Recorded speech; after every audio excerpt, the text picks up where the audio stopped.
So guys, पिछली video में मैंने आपको टैली में कैसे कंपनी क्रिएट किया जाता है वो मैंने समझाया। तो आज की इस वीडियो में मैं आपको टैली में कैसे अकाउंट इन्फो में जाके लेजर किया जाता है वो मैं आपको समझाने वाला हूँ, और दिखाने भी वाला हूँ कि कैसे किया जाता है। सिंपली तो आपको पहले क्या करना पड़ेगा, आपने जो कंपनी बनाया था, मैंने पिछली वाले वीडियो में जो बनाया था टाटा प्राइवेट लिमिटेड कंपनी, तो आपको इसको सेलेक्ट करना पड़ेगा। सेलेक्ट करने के लिए आपको सिंपली कंपनी इन्फो में जाके सेलेक्ट कंपनी में जाके अपना जो कंपनी है उसको सेलेक्ट करना पड़ेगा। उसके बाद यहाँ पे बाहर आएगा, यहाँ पे दिखाएगा अकाउंट इन्फो। जो पहला जो सॉफ्टवेयर दिख रहा है, जो पहला ऑप्शन दिख रहा है आपको अकाउंट इन्फो, उसको एंटर करना पड़ेगा। उसके बाद यहाँ पे दो ऑप्शन आएगा, एक होगा ग्रुप्स एंड दूसरा है लेजर। तो सिंपली आपको लेजर पे क्रिएट करना पड़ेगा। फिर आपके पास काफ़ी सारे ऑप्शन आएंगे जो कि है क्रिएट, डिस्प्ले एंड ऑल्टर। तो आपको मैं समझाता हूँ कि यहाँ पे आपको क्या देखना पड़ेगा। क्रिएट का मतलब होता है कि आपको यहाँ पे कौन सा अकाउंट क्रिएट करना पड़ेगा। जैसे कि टैली में अगर आप परचेस, सेल्स, ऐसी तरह की अगर लेजर क्रिएट करना चाहते हो तो आपको सिंपली क्रिएट करना पड़ेगा। और ऑल्टर का मतलब होता है कि यहाँ पे आप एंटर करके देख सकते हो कि कौन कौन से आपने लेजर बना रखा है। तो सिंपली मैं आपको बता देता हूँ, जो cash and profit and loss का अकाउंट होगा ना, वो आपको ऑलरेडी यहाँ पे मिल जाएगा। आप क्लिक करके देख सकते हो, यहाँ पे ऑलरेडी दिया जाएगा। तो आप इसको बाहर स्किप करके बाहर आ सकते हो। तो सिंपली आपको क्रिएट पे जाना होगा। क्रिएट पे जाने के बाद आपको सोचो कि आप सेल्स की अकाउंट लेजर बनाना है, SALES सेल्स। उसके बाद अंडर में जाके आपको सेल्स का कौन सा अंडर होगा, यहाँ पे काफ़ी सारे ऑप्शन आ रहे होंगे। बैंक अकाउंट, उसके बाद cash in hand, current asset. तो सेल होता है सेल्स अकाउंट, जो कि ये रहा सेल्स अकाउंट। आपको सिंपली इसको एंटर करना पड़ेगा। उसके बाद इनमें जो भी आएगा उनको बस यस एंटर एंटर एंटर करते रहना होगा। और सिंपली अगर आप चाहते हो कि यहाँ पे सेल्स अकाउंट पे आप पैसा डालना चाहते हो तो उसकी ज़रूरत नहीं पैसे देने की, सिंपली एंटर करके निकल जाओ। नेक्स्ट आता है हमारा, अगर आप यहाँ पे बैंक अकाउंट क्रिएट करना चाहते हो तो आपको बैंक का नाम देना पड़ेगा, लाइक SBI बैंक। उसके बाद यहाँ पे अंडर में जाके आपको पहला ऑप्शन चूज़ करना पड़ेगा, बैंक अकाउंट। बैंक अकाउंट पे आके आपको जो कंपनी से जो बैंक अकाउंट कनेक्टेड होगा उसका account number, IFSC code and सारी चीज़ें देना पड़ेगा। लाइक मैं यहाँ पे अभी कुछ भी लिखे जा रहा हूँ, IFSC कोड भी मैं कुछ भी दे रहा हूँ अभी, तो इसको कॉपी मत करना है, मेरा नहीं है। उसके बाद एंटर करना, ब्रांच आप देना पड़ेगा SBI। उसके बाद एंटर सब कुछ एंटर करके आपका जो कंपनी लोकेशन के हिसाब से आपको पिन कोड देना पड़ेगा। उसके बाद आपके जो बैंक अकाउंट में अमाउंट होगा, अमाउंट जितना रहेगा उतना आपको यहाँ पे देना पड़ेगा। लाइक मैं यहाँ पे 80,000 दे देता हूँ अभी। सिंपली एंटर करके आपको निकल जाना होगा।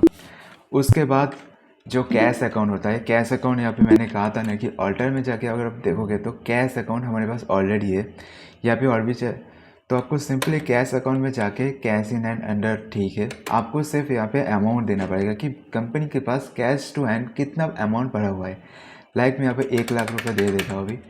आई थिंक ये ज़्यादा हो गया क्या, आई थिंक बाद में देखूँगा मैं इसको। तो ऐसे करके आपको यहाँ पे लेजर क्रिएट करना पड़ेगा। सोचो आप यहाँ पे किसी भी तरह का expenses, like when expenses, travelling expenses, अगर कंपनी में किसी तरह का ट्रैवलिंग हो रहा है, उसका जो खर्च हो रहा है, कंपनी अपने माल को कहीं से कहीं और शिफ्ट कर रहा है तो उसका जो ट्रांसफ़र होता है उसको कहते हैं हम वैन एक्सपेंसेस। लाइक मैं यहाँ पे लिखता हूँ वैन एक्सपेंसेस। तो अभी मैं यहाँ पे शॉर्ट में लिखता हूँ EXP। तो वैन एक्सपेंसेस हमारा होता है इनडायरेक्ट, नहीं एक मिनट, वैन होता है हमारा, वैन जो होता है वैन एक्सपेंसेस होता है हमारा इनडायरेक्ट एक्सपेंसेस। लाइक मैं यहाँ पे अगर एक्सपेंसेस लिखूँगा तो यहाँ पे दो ऑप्शन आएंगे, एक है डायरेक्ट, दूसरा है इनडायरेक्ट।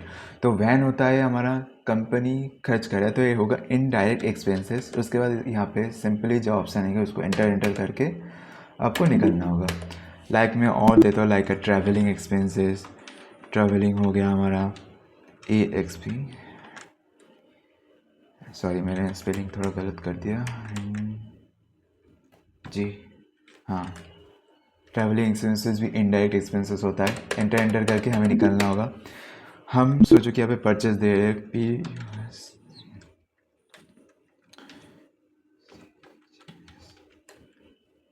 परचेस अकाउंट होता है हमारा, परचेस अकाउंट के अंदर ही होगा। तो यहाँ पे देखो ऑप्शन आ गया परचेस अकाउंट। तो सिंपली ऐसे ही करके आपको लेजर क्रिएट करना पड़ेगा। लेजर क्रिएट का जो ऑप्शन, लेजर जो होता है ना, वो कंपनी में आपको ऑलरेडी मिल जाएगा कि तो कंपनी में किसी आदमी से या फिर किसी और से आपको जो पैसा मिल रहा है उसको भी आपको यहाँ पे देना पड़ेगा। और आपको अगर कोई दूसरा मतलब किसी चीज़ को वैन एक्सपेंस, किसी तरह का एक्सपेंसेस से आपको अगर पैसा मिल रहा है, पैसा देना पड़ रहा है, रेंट हो गया हमारा, रेंट भी एक एक्सपेंसेस है, तो ऐसा देना पड़ रहा है, तो तब भी आपको वहाँ पे मतलब यहाँ पे लेजर क्रिएट करना पड़ेगा।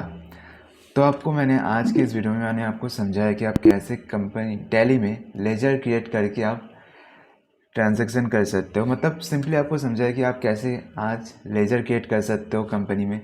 तो आप देखो लेजर में जाके अगर आप अल्टर करोगे तो आपको जितना भी कंपनी मतलब जितना भी लेजर बना है वो आपको साफ दिख जाएगा यहाँ पे। लाइक बैंक हो गया, SBI bank, travelling expenses, van expenses, sales. तो गाइज मैंने यहाँ पे नहीं ठीक है, सेल्स, परचेज सब कुछ आ गया। तो आप चाहते हो यहाँ पे सैलरी ये भी दे सकते हो। तो गाइस आज की इस वीडियो में मैंने आपको लेजर के बारे में बताया। तो दूसरा जो वीडियो होगा वहाँ पे मैं आपको अकाउंट वाउचर में पेमेंट कैसे करते हैं वो आपको समझाऊंगा। मतलब पेमेंट मतलब अगर किसी से आपने परचेज़ किया है कोई चीज़, अगर आप किसी और को वो बेचने वाले हो तो कैसे बेच सकते हो।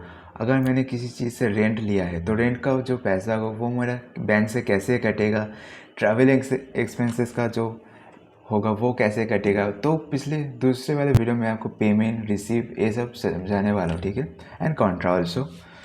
तो आज की इस वीडियो के लिए बस इतना ही। अगर कोई वीडियो अच्छा लगा तो थैंक यू एंड